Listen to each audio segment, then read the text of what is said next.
many times the Lord will allow us to go through difficult seasons, so we examine the value of our life, what we do, our goals, what we're doing, and to me has been a time like this of evaluating a number of different things in my life, and I really know that I'm doing what the Lord called me to do, so I feel glad for that, and I like to share also this message because, believe it or not, I feel stronger as I'm going through difficulties. And when I first read in the Bible that in our weaknesses we are strong, and this was many, many years ago, I couldn't understand well this concept. But finally, got to a point years ago when it just clicked. You know when you read a Bible verse and it doesn't make sense, and then it's like it clicks. It's like wow, this is really what it is. So I like to encourage you because maybe you're going also through difficult seasons. I'm not here to talk about myself, but I'm here to talk about what God does in our life. And so today this is the title of my message, and tonight we're going to have also a message by Ben dealing with the same subject of difficult seasons and strengthening. So I hope you can come also tonight. Now the verse that I would like to share with you, the topical verse, it's in 2 Corinthians 12:10, and it says, "For when I am weak, then I am what?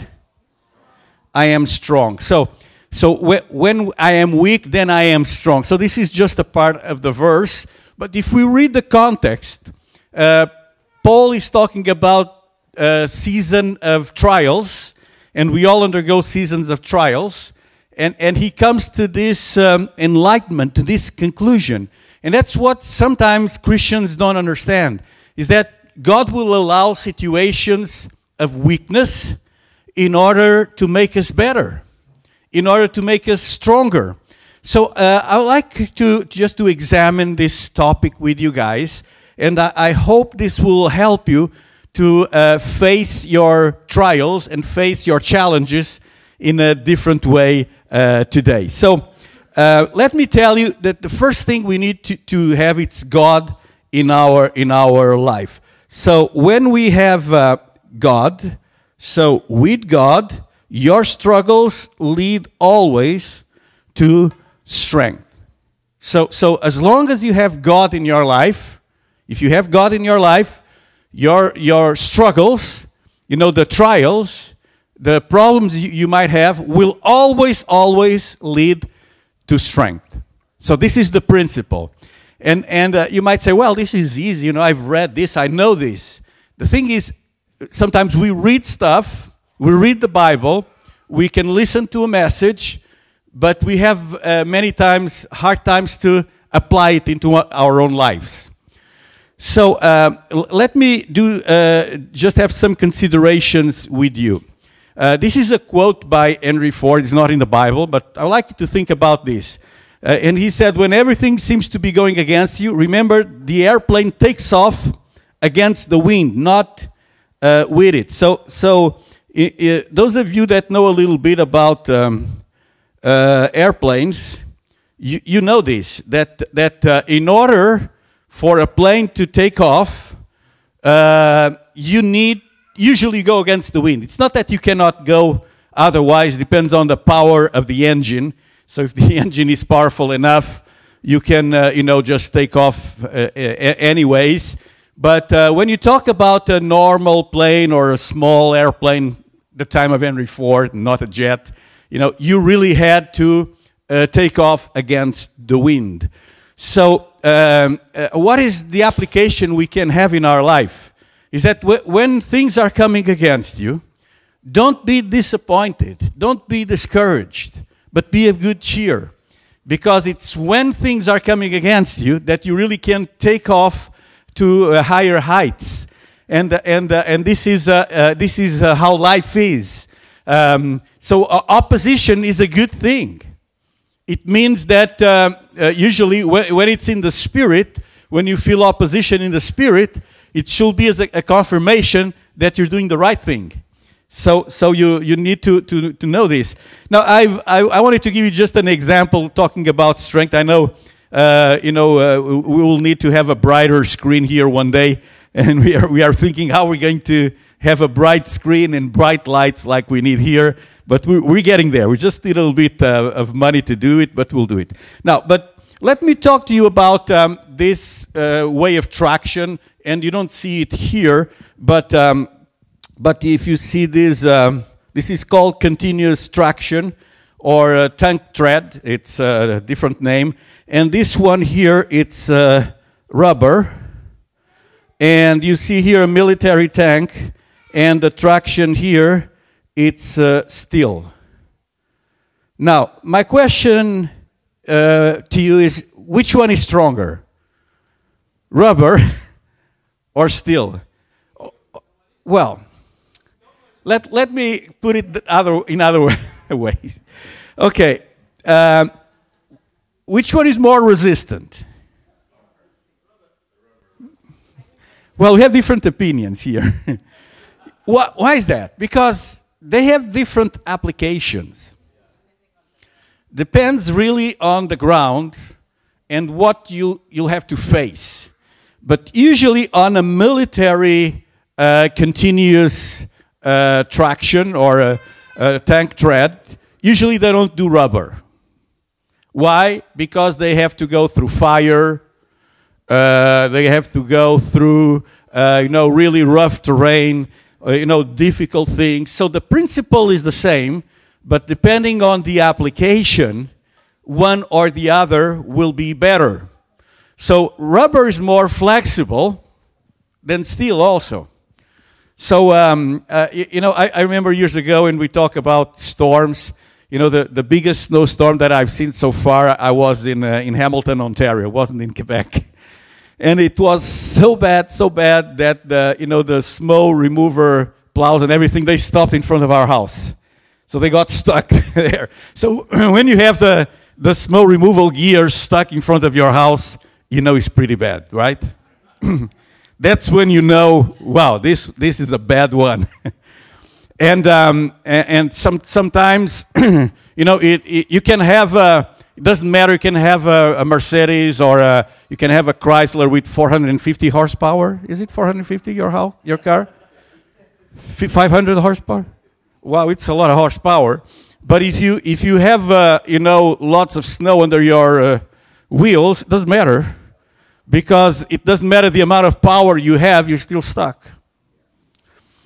Now, in our life, we always strive to walk with God, and we know that the power of God is upon us. But you can have all the power in your life, you can have the power of God and be stuck. And you can have, all the power that you can imagine, and you don't achieve anything. Why is that? Because there are circumstances around us, and for different circumstances, God will use different things to help us getting traction. I don't know if this is making sense or not, but of course, in the natural, we'll say, still, this one is stronger than just rubber. But is it? Because, some of us, we have all different abilities and skills. And maybe you're not that kind of tough person, or maybe you're just very mellow, you're discouraged with circumstances. But God created you just as you are, each one of us. So all of us will have trials, will have difficulties in the world. So which one is stronger, steel or rubber? It really depends. Depends on the circumstance, depends on the setting. Sometimes one can be more effective, let's put it this way, than the other. So in our personal life, we have struggles. We have all kinds of things that happen, and we need to face them. Now, in mentioning this, Jesus, in John 16:33, he was telling the disciples about problems and trials and tribulations, and they were going to be under attack, and they were going to be, persecuted, all kinds of things. And this happens to us too. It happens to you also. So we all have our different issues and trials. And so he said, I have told you these things so that in me you may have perfect peace. So this is his goal, that in him we'll be in perfect peace. So this is not the absence of conflict. So because when we think about this word peace today, we think, oh, that's an absence of conflict. That's a fallacy. That's another error that we've been brainwashed to believe. Because in terms of real peace, it's something inside of us. You know, we can be in jail, we can be in the midst of the greatest trial, and we're at peace. Are you following me? So that's the main thing. And then he said, in the world you will have tribulation and distress and suffering, but be courageous, be confident, be undaunted, be filled with joy. I have overcome the world. Now, let me just do a short stop here, because some of you here, including me, we come from a Christian background and we've learned a lot of things. And so we can have the wrong perspective when we face tribulation. Because for so many people, they think that their enemy is the devil. And of course, the devil is the adversary. He's one of the enemies. But Jesus doesn't say, I have overcome the devil. He said, I have overcome the world. Does it make a difference? It does, because the devil is in the world, so he's part of what we have to face. But our fight, our struggle, it's not necessarily against the devil. And some extreme Christians will see the devil in everything.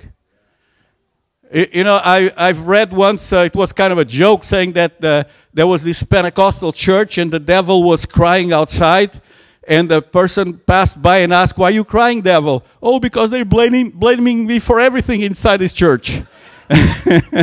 And that's the situation. People blame the devil for things that it's not really the devil. We live in an adverse environment. So this is not the perfect environment for us. So why did the Lord place us here? Well, the environment was perfect, but because of sin, it's been corrupted. And so in this season of history, we were born in a season in which we are in a world which has adversities, has all kinds of things. And our fight, our struggle, when we compare it to Jesus, we shouldn't think that our fight is above the one that Jesus had to endure. And when he said, I have overcome the world, so what can we expect in our struggles?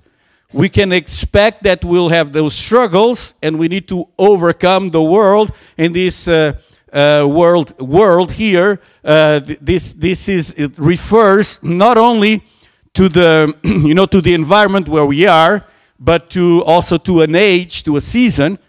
Excuse me. And so when he says, my conquest is accomplished and my victory abiding, he wants to say, I have overcome and I'm giving you the victory. So I already overcame the world and I'm giving you the victory. So when we face adversity, and it can be infirmity, it can be all kinds of struggle, it can be an addiction. So sometimes we feel like in the thing that is coming against us is bigger than us. Have you ever felt like this? It's like you feel powerless. What can I do? And we can read these Bible verses and then we can think, thank you so much. We can think, we need to overcome, because the devil is coming against me. Of course the devil is coming against you. You're a child of God. But that's not your main struggle. Your main struggle is to overcome the world, circumstances around you. Does this make sense? Okay, don't neglect to do spiritual warfare and all these things because I'm telling you this. But we cannot fall into Christian superstition. And I'll mention this a little bit further. So instead of asking when something happened to us, why, why is this happening to us? Why is this happening to me? Why do bad things happen to good people? Why did this person die? Why me? Why? Have you ever had the moment to question why?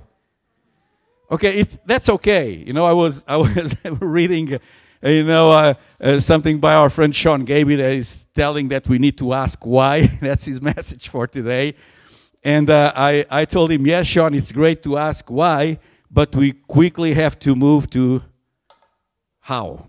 And what do I mean how?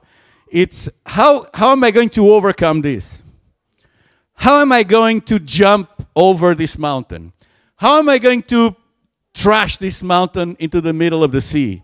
How am I going to overcome this storm? How am I going to calm down the winds? How am I going to face this in victory? Does this make sense? So instead of getting stuck there, because that's like that 300 horsepower car, in the snow, and you don't have 300 horsepower, you have 2 legs. That's maybe half a horsepower.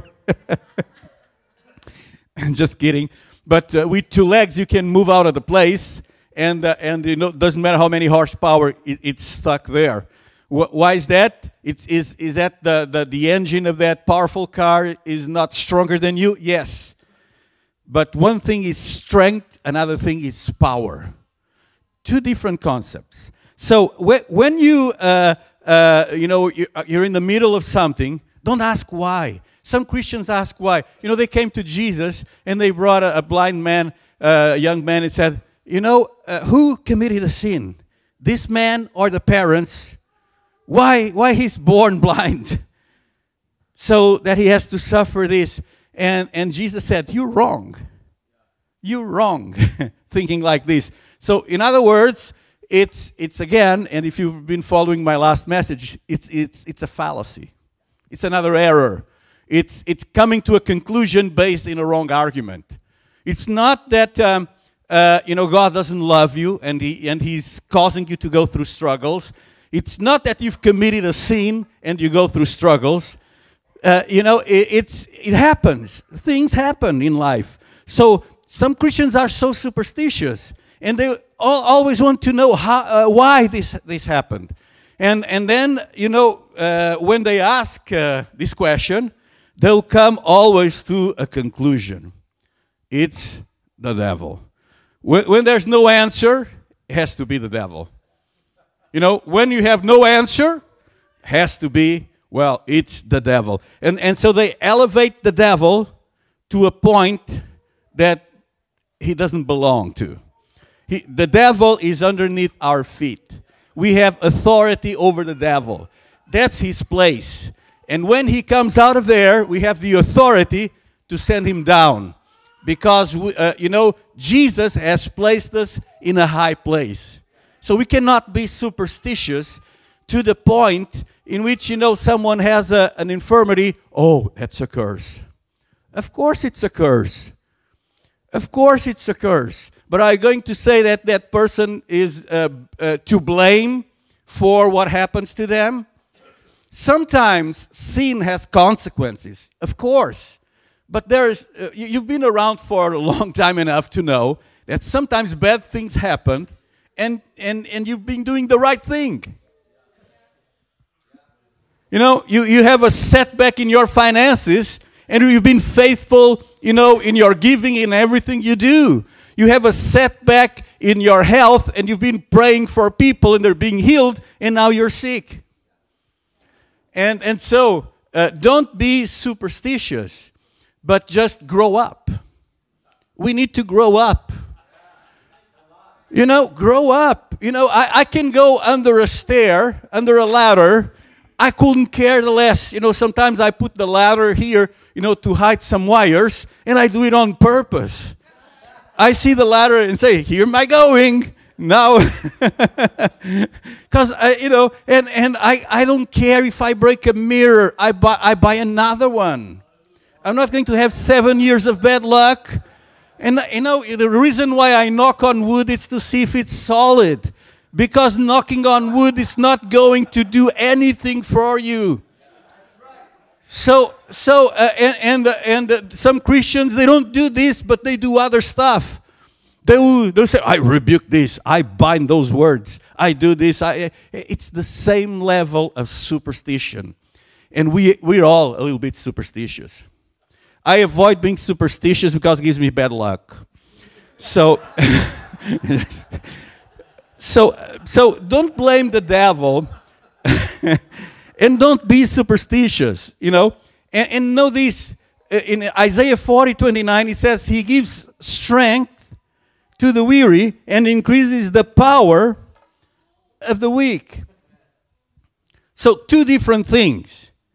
You know, which is the strongest animal in the world?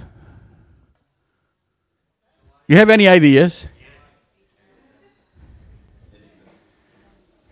I'm trying to see if you say one of the names. It's not the eagle, no. No. Okay, I'm going to give you an idea. Cockroaches. Cockroaches are one of the strongest animals you can imagine. Because they can lift their weight multiple times. And it's only when you crack them that you really destroy them. But it's one of the strongest animals around. You never thought about this because you can just snap one. But compared to your body mass, when you compare your weight and everything with a cockroach, the cockroach is stronger than you. Now, question is it powerful than you?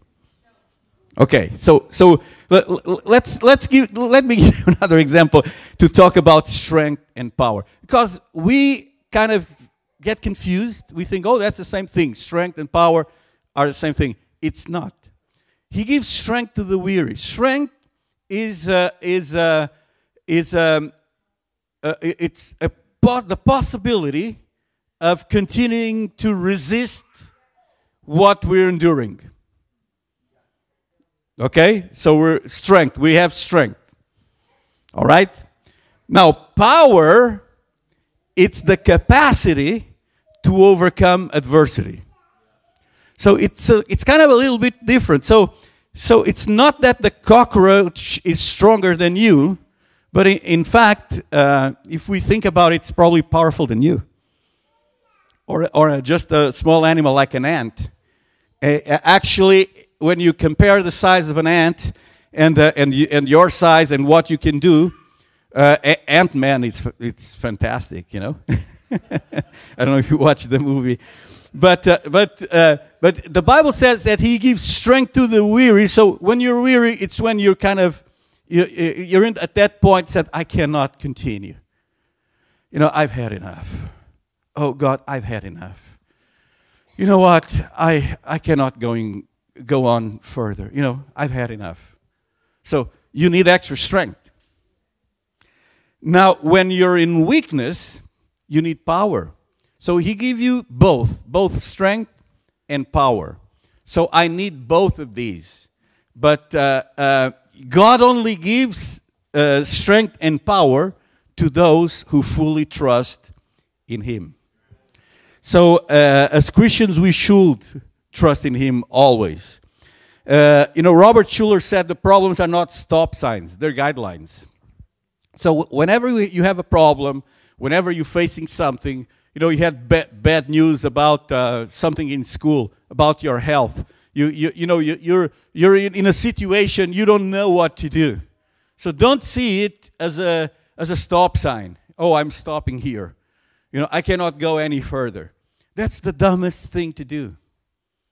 It's like you know Christians that sometimes they're in weakness, and I'm not trying to shame any of you here, but I'm going to say it anyways.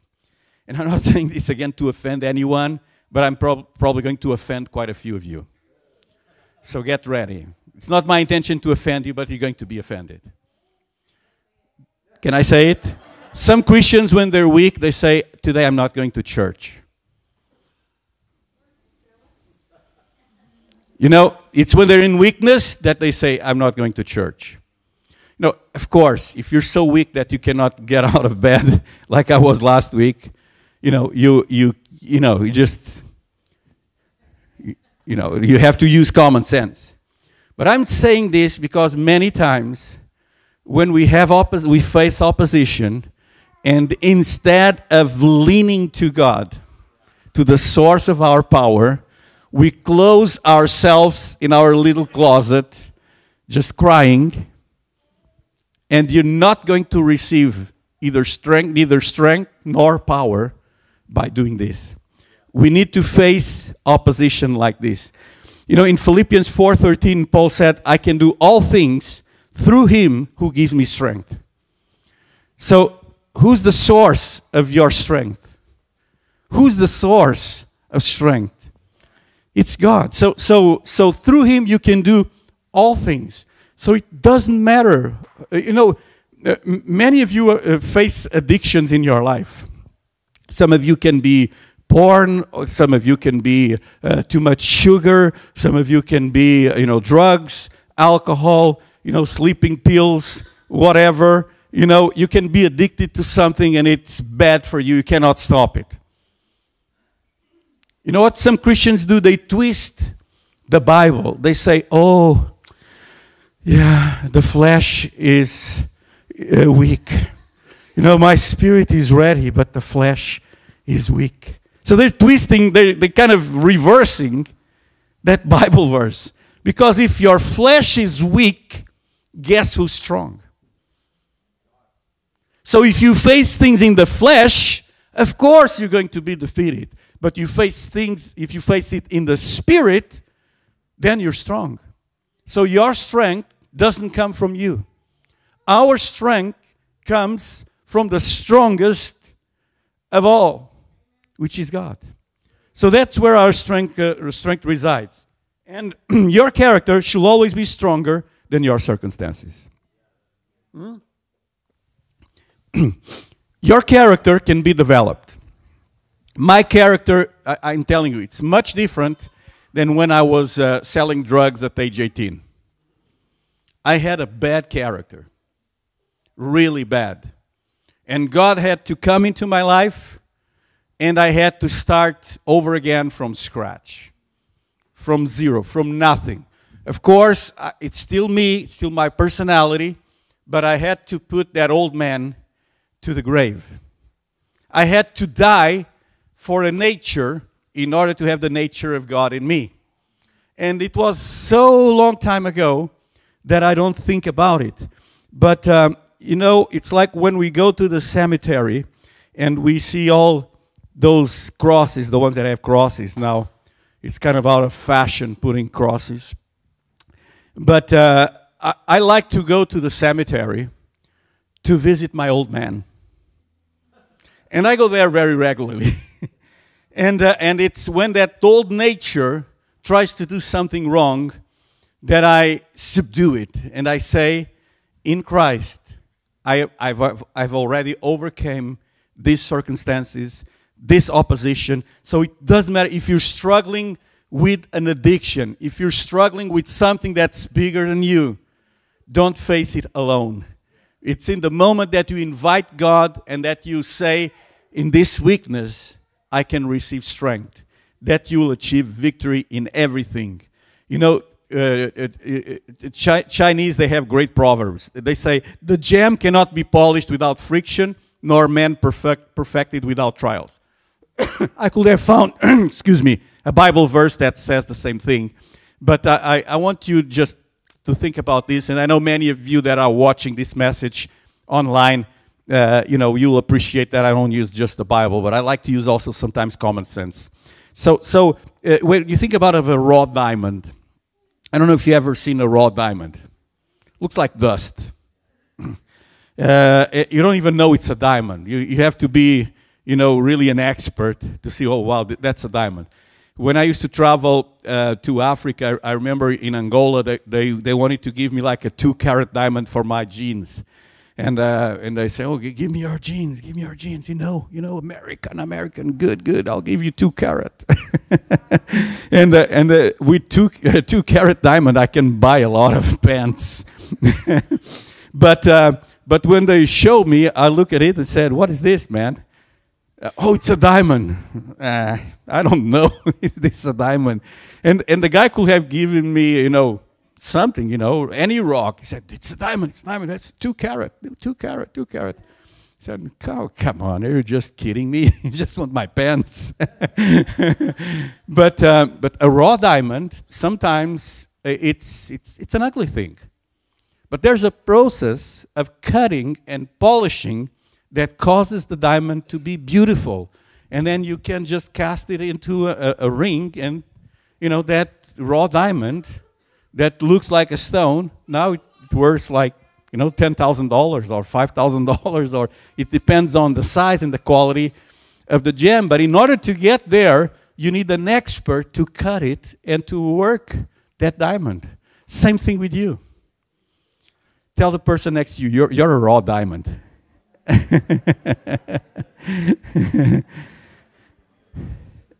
You know, I'm almost finished, but it says, those that trust or who have hope in the Lord will what? Will renew their strength.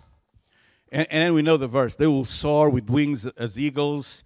They will run, not grow weary. They will walk, not faint. But those who hope in the Lord will renew their strength.